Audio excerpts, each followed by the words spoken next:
Di video ini akan saya bahas banyak ya, sahamnya banyak dan laporan keuangan juga ada 2 saham yang saya bahas. Jadi agak panjang, teman-teman setup aja dengan speed 1,25 atau 1,5 atau 1,4 atau 1,3. Silahkan setup mana yang kira-kira teman-teman bagus. Jadi siapkan kopinya, siapkan cemilannya ya. Terima kasih. Assalamualaikum warahmatullahi wabarakatuh. Selamat malam teman-teman. Hari ini tanggal 5 Mei 2025. IHSG hari ini turun sedikit ya, 0,24%. Tapi ini open gap sepertinya karena walaupun turun masih closingnya lebih tinggi daripada hari kemarin. Trennya udah lumayan, strong uptrend lah ya. Ini sudah berapa candle nih? 17 bar. Oke, hari ini ada berita terkait dengan pertumbuhan ekonomi kita yang lemot. Ini sebenarnya sinyal yang kurang bagus, nggak capai 5%. Terus ada PMTB yang melambat ya, pembentukan modal tetap investasinya melambat.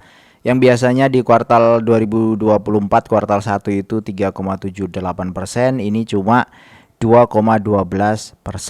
Jadi turunnya 30%-an dibandingkan tahun lalu. Dan kata Bu Amalia ini itu karena perlambatan investasi disebabkan karena ketidakpastian global serta kecenderungan investor yang menahan diri merealisasikan investasinya di awal tahun. Ya pasti ada sebab akibat ya. Saya yakin di Vietnam dan negara-negara lain pasti berbeda ya. Nah ini ada sebab akibat kenapa investor menahan diri, kenapa seperti itu. Ya balik lagi harus ke kita juga, ke pemerintahan kita mesti berbenah. Banyak hal-hal yang mungkin perlu dievaluasi ketika kebijakan-kebijakannya itu saling tumpang tindih satu sama lain. Nah ini secara keseluruhan BPS mencatat pertumbuhan ekonomi di kuartal 1 hanya 4,87% secara tahunan.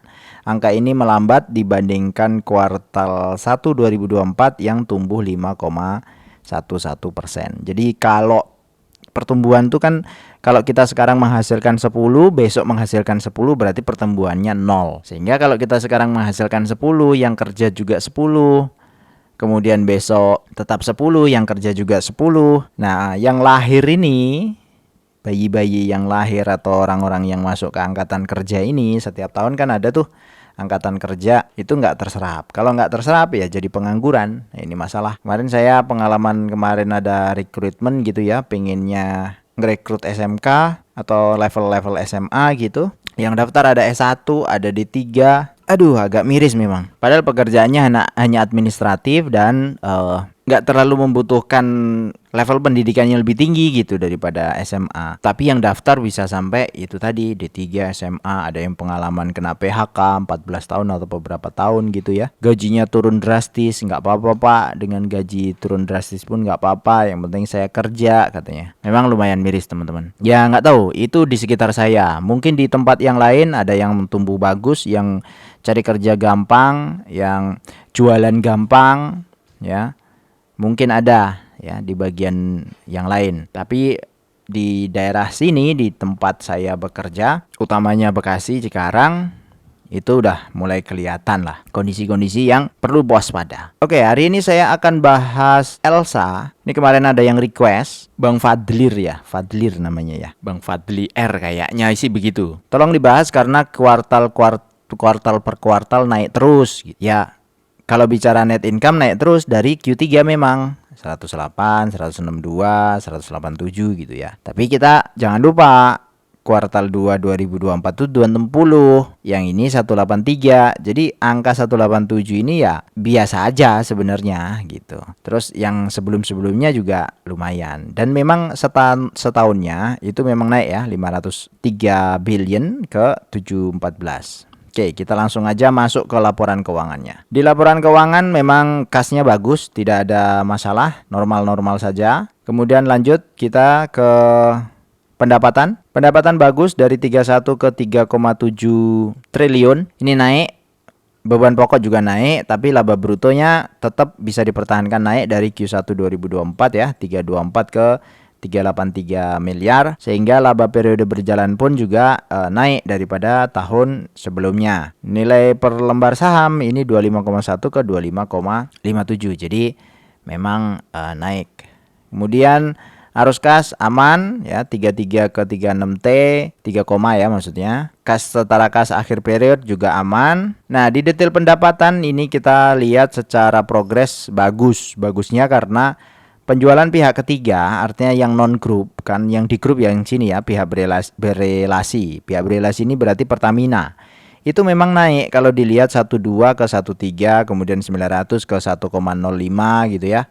208 ke 409. Nah, yang naik signifikan ini di jasa barang jasa distribusi itu 368 ke 605. Lalu jasa hulu itu naik semua. Jadi sebenarnya ini naik semua sehingga total 31 ke 37. Nah, kalau dilihat detail secara growth untuk yang pendapatan di pihak berelasi atau di Patra Niaga ya, Pertamina Patra Niaga itu share-nya turun dari 38 ke 35. Ini kenapa? Karena kenaikannya dia lebih kecil daripada kenaikannya yang lain sehingga secara share itu turun. Artinya 45% ini dari pihak berelasi, yang 55% itu jadi dari pihak luar, dan ini bagus, artinya berkembang sih siapa namanya Elsa ini. Terus kita lanjut dari beban pokok pendapatan. Beban pokok pendapatan tidak ada yang aneh karena semuanya naik, justru malah bagus di area sini pembelian ya, stok barangnya naik signifikan ini dari 417 ke 788. Artinya dengan stok naik tapi masih untung. Nah, awalnya 2,7 ke 3,3 nih beban pendapatannya. Jadi ini kan yang mengurangi pendapatan. Nah, ini Elsa, kesimpulannya oke. Terus selanjutnya ada CNMA ya. CNMA Nusantara Sejahtera Raya. Ini saya nggak review, ini XX1 ya, Cinema. Kondisinya memang lumayan. Di 2024 ini untung 9 miliar ya. Kemudian 2025 Q1 mulai minus. Nah, dengan kondisi yang nggak stabil begini memang kita ya susah untuk pegang jangka panjang mah susah. Kalau sekarang harganya turun kemudian naik di sini itu ya gimana ya? Maksudnya kita nggak bisa memprediksi harga ini bakalan kemana gitu. Yang mungkin bisa kita prediksi bukan harga sahamnya tapi adalah kondisi perusahaannya. Nah, dengan kondisi sekarang namanya bioskop, alternatifnya banyak dah gitu aja dah. Alternatifnya selain nonton bioskop itu banyak sekali. Artinya pesaingnya jadinya banyak. Nggak seperti zaman dulu gitu untuk CNMA. Nanti kita bandingin ya dengan Excel ya. Kemudian ada JPFA. Nah, JPFA ini menarik sebenarnya teman-teman. Cuma saya nggak akan bahas laporan keuangan. Ini sekilas saja saya akan bahas EPS-nya. Di EPS-nya bagus. 52, 78, kemudian 58. Ini kondisinya bagus. Kalau dibandingkan 2024 56 ke 58 berarti ini growth, artinya growth-nya bagus. Dan dibandingkan dibandingkan 2023 itu 79 ke 257 earning per share-nya. Ini gede sekali. Naiknya itu signifikan sekali. Ini jadi penasaran saya, pengen buka laporannya. Oke, penasaran guys. Jadi sekalian aja ini ya, Java untuk aset aman, ini asetnya naik ini 1,3 ke 1,7. Jadi asetnya naik tinggi, sepertinya ini ada sesuatu. Ya ini di liabilitas, ini ada utang obligasi, ini juga naik lumayan ya. Dari 9T ke 15T. Dia utang obligasi sampai 5 triliun kah? Yo bener 5 triliun utang obligasinya. Gede. Cuma ini gara-gara perpindahan aja dari yang awalnya utang obligasinya jangka panjang berpindah ke jangka pendek. Jadi awalnya ada di sini ya, di jangka panjang. Berarti ini mungkin di atas 1 tahun dan ini sudah mau jatuh tempo. Ya ini mungkin ini di tahun ini ya jatuh temponya. Oke, nggak masalah karena total liabilitas dan ekuitasnya masih sama-sama saja. So-so ya, 34 ke 35. Penjualan naik ya teman-teman. 13 ke 14T. Laba juga naik dan laba per saham juga naik nih 57 ke 59. Nah, kita langsung ke detail penjualannya saja. Jadi di sini ada dibandingkan antara 2024 dengan 2025 ini peternakan komersial itu malah justru turun. Artinya ini kayaknya bibit ayam ya. Kemudian pakan ternaknya ini turun, berarti purnya itu turun. Nah, di sini ada nih pengolahan hasil ternak. Jadi kemungkinan ini ayam frozen. ya, ayam beku dan bebek beku dan seterusnya. Ini dari 2T menjadi 2,5 T, 500 miliar. Mungkin gara-gara programnya Pak Prabowo itu MBG ya, makan bergizi gratis. Budidaya perairan ya so-so saja, pembibitan unggas ya naik sedikit, perdagangan lain naik sedikit. Nah, kita lanjut ke beban pokok penjualan. Nah, ini memang benar nih. Di bahan baku turun 96 ke 91 T, tapi di biaya pabrikasi naik dari 14 ke 16. Jadi seolah-olah ini memang produk yang finish atau ayam beku, bebek beku itu yang laris. Dan mungkin memang karena efeknya Pak Prabowo di MBG. Overall kita bisa simpulkan untuk Java bagus. Nah, lanjut lagi ke DVLA. DVLA juga minta direview. Sekalian aja lah borongan ya. Di 2024 139 untuk EPS, 2025 naik, ini tinggi sekali ya naiknya 60 ke 70 atau 7 rupiah per lembar ke 70 rupiah per lembar ini di DVLA. Dan ini biasanya yang seperti ini tuh gara-gara laporan keuangan aja teman-teman. Biasanya ya. Saya nggak usah masuk ke laporan lah ya. Intinya DVLA ini memang perusahaan yang rutin bagi dividen. Kemudian secara usaha saya pernah review di YouTube saya yang detail usahanya apa saja ya. Dia farmasi dan kesehatan, dia obat-obatan, jual obat-obatan. Silakan dicek aja di sana. Ya, posisi harga memang sudah di rata-rata atas setahun terakhir. Kalau 3 tahun terakhir masih di bawah, 5 tahun terakhir juga posisinya masih di bawah, tapi lembahnya ini cukup bawah. Nanti sekalian aja kita review dia sebenarnya masih murah atau enggak. Nah, ini terakhir nih. Jadi kita bandingkan antara ELSA, DVLA, Java, dan CNMA. Nah, CNMA ini sebenarnya tidak masuk di dalam list saya. Awalnya JPFA dan CNMA ini tidak masuk. Kenapa JPFA itu tidak masuk di list? Karena dia itu nggak rutin bagi dividen, teman-teman. Jadi ada periode itu yang putus. Walaupun di cumdetnya ini nyambung terus nih 20, 21, 22, 23, 24, 25 gitu ya. April, Oktober, April. Nah, pas waktu sini kalau nggak salah. Kalau intinya ada 1-2 hal yang dia itu putus. Nah, karena pernah putus itu akhirnya nggak tak masukin. Atau kemarin itu di bawah 5% apa 3% gitu ya. Akhirnya nggak masuk. Nah, kemarin ada yang minta coba Java di review Bang ini Tukiyem Sukijat ya. Yang minta tuh review. Sorry ini baru review sekarang Bang. Jadi ini baru ke review. Nah, dengan di review ini akhirnya saya masukin gitu. Kecuali CNMA ya, nanti CNMA saya kick lagi nih dari list ini. Saya keluarin ini, saya kuning-kuningin karena mau saya kick setelah ini aja. Setelah review ini nanti saya hilangin. Tapi Java bakalan masuk. Cuma belum sempat ngisi-ngisi yang lain ya, belum sempat. Nah, kita bandingkan saja ELSA dengan kondisi EPS sekarang, DPR historis 40%, dia kemungkinan akan bagi dividen sekitar 39, artinya 8,4%, dan nanti di bulan Juli ya ELSA. Posisi harga sekarang ELSA sudah lumayan tinggi. Nah, ini udah agak di pucuk. Jadi kalau mau beli hati-hati secara teknikalnya saja. Walaupun sebenarnya secara leverage masih bagus ya. Kita masih kebagian 8,4. Cuma ya biasa, kita sebagai retail tuh kalau lihat merah-merah di porto itu kan gatel. Nah, kalau misalnya mau beli di sini dengan posisi walaupun dividen itu masih bagus, nanti kalau floating loss-nya 20% kan nangis juga kadang-kadang kan. Nah, ini kondisi harga kalau dari tertinggi ke terendah itu sudah 20%. Nah, kita nggak tahu harga itu akan kemana. Apakah ini akan sideways atau akan turun lagi kan kita nggak ngerti. Jadi kalau udah ada yang naik begini dengan tanpa punya indikator tertentu, paling tidak jangan FOMO. Kecuali ada indikator tertentu yang mengkonfirmasi kita harus beli di situ ya. Kan ada tipe trading yang sifatnya itu buy on breakout. Jadi ketika break, ya ini kan ada resist nih di sini.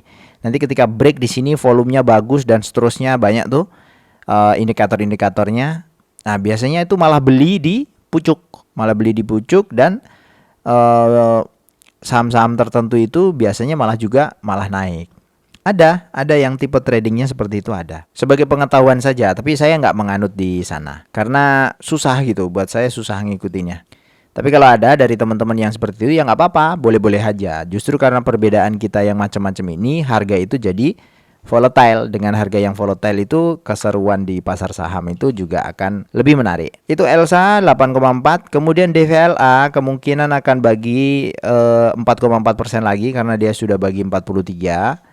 Ini nanti mungkin di bulan Juni ya, kalau ngelihat histori. Ini November Juni, berarti ini Oktober Juni mungkin ya. Oktober Juni atau Juli DVLA. Mungkin akan bagi lagi 72 atau 4,4% kalau dilihat dari harga sekarang. Harga sekarang 1640. Terus selanjutnya JPFA. Nah, JPFA ini sudah bagi 140 dividennya. 70 plus ini 70 plus 70 kalau nggak salah ya.